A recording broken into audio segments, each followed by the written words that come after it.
It's the ultimate showdown of extraterrestrial killers. Welcome to WatchMojo.com, and today we're pitting two of the most popular sci-fi movie franchises against each other, Alien and Predator.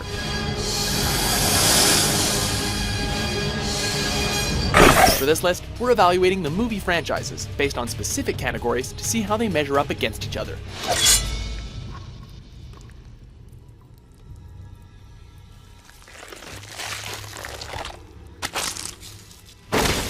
Both franchises have great original entries with good and bad sequels.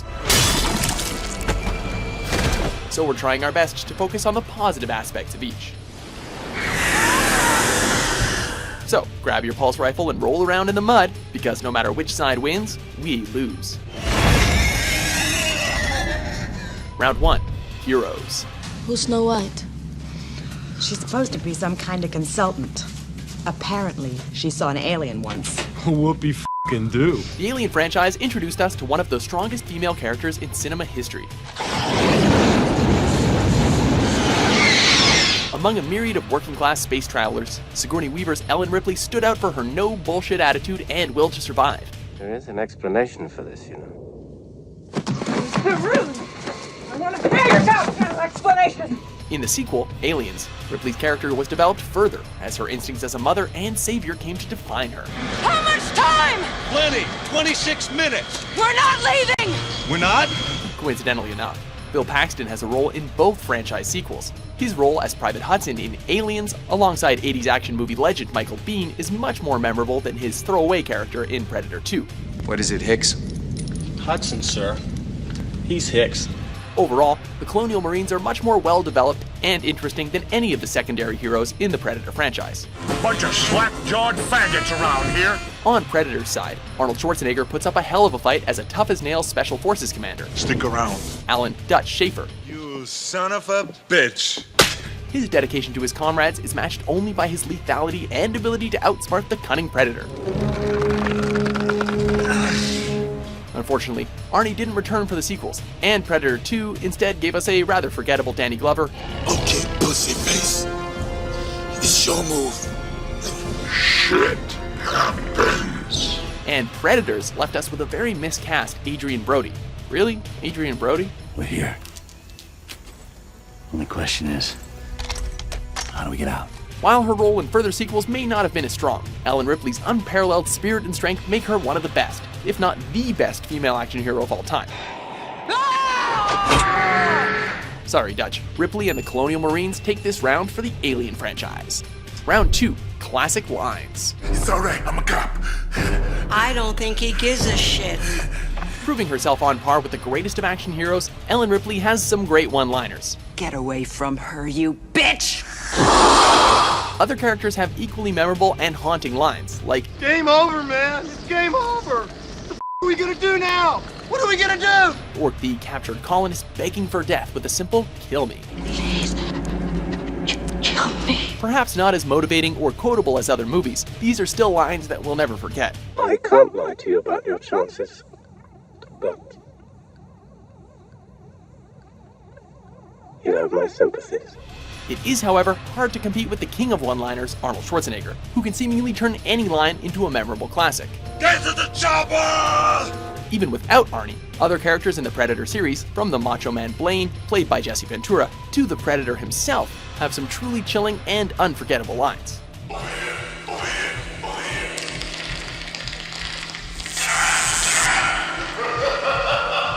While supporting characters in Alien and Aliens have some great dialogue, such as "Let's rock!" and "In the pipe 5x5, out of context, the lines from the Alien franchise just don't quite stack up.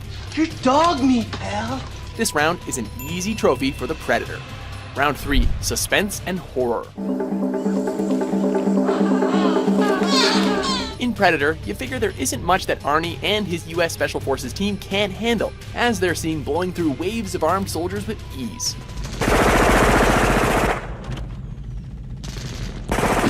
However, when the Predator shows up and starts tearing them to pieces, things get pretty frightening.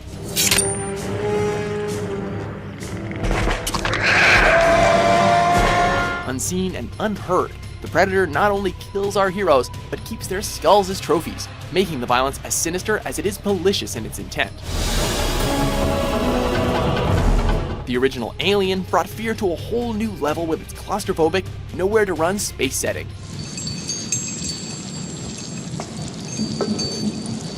More than just a superficial change to the horror genre, the spaceship location creates a dark and sinister atmosphere aboard the Nostromo, where the characters truly have nowhere to run.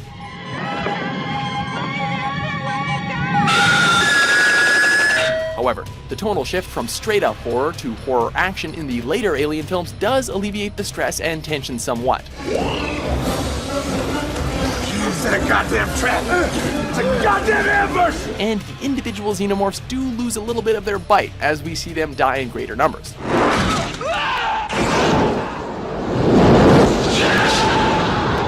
That being said, there's just no topping the flawless horror of the first Alien film. And while the latter films don't quite recapture the fear and claustrophobia of being trapped on a spaceship with an acid-blooded xenomorph, Alien remains the most suspenseful and horrific of the whole bunch. Round 4. Action and kills.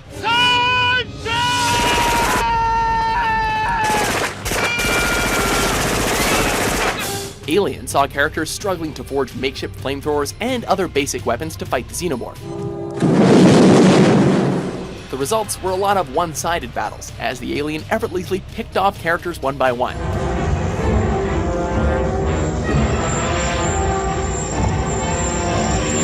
In Aliens, the action really picks up, as this time a group of badass Marines accompany Ripley and bring actual firepower to the table. What's this? That's a grenade launcher. I don't think you want to mess with that. You started this. Show me everything. Alien Resurrection also took on more of an action style, as the characters have little to no fear of the xenomorphs, and aren't afraid to duke it out.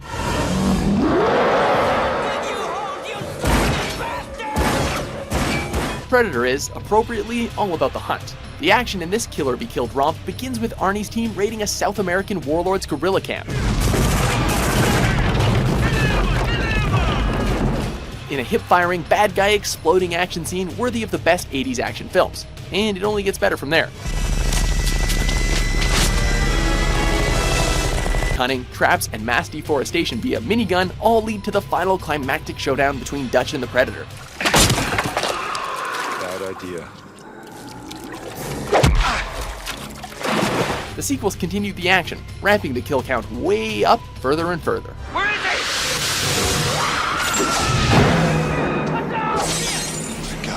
While the Alien films brought plenty of excitement to the table,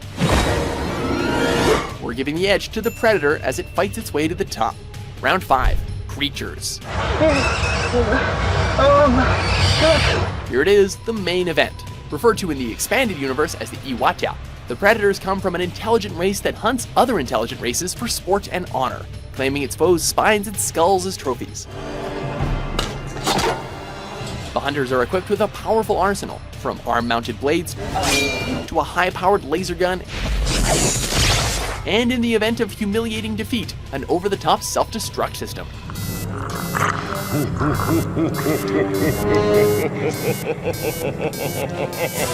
Their hunt is also improved by their suit's ability to cloak, their masks which give them thermal vision, and more. They are tough, albeit rather ugly.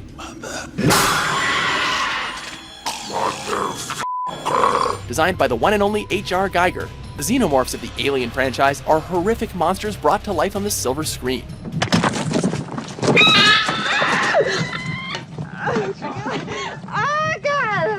While the official origin of the species hasn't been fully explored yet, what we do know about the aliens is enough to give even the bravest men and women nightmares.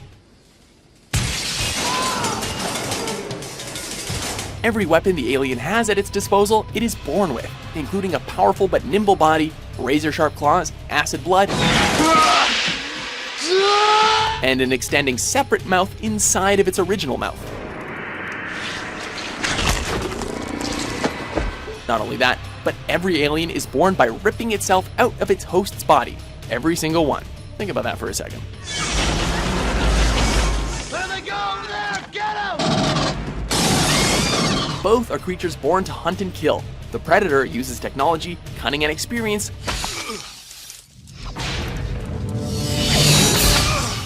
where the alien hunts with animal instinct and terrifying ferocity.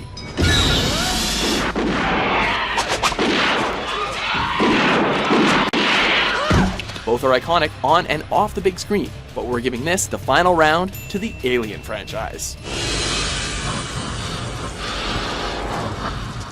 The battle was long and well fought, but in the end, the Xenomorphs stand victorious as the ultimate killing machines and the ultimate movie franchise.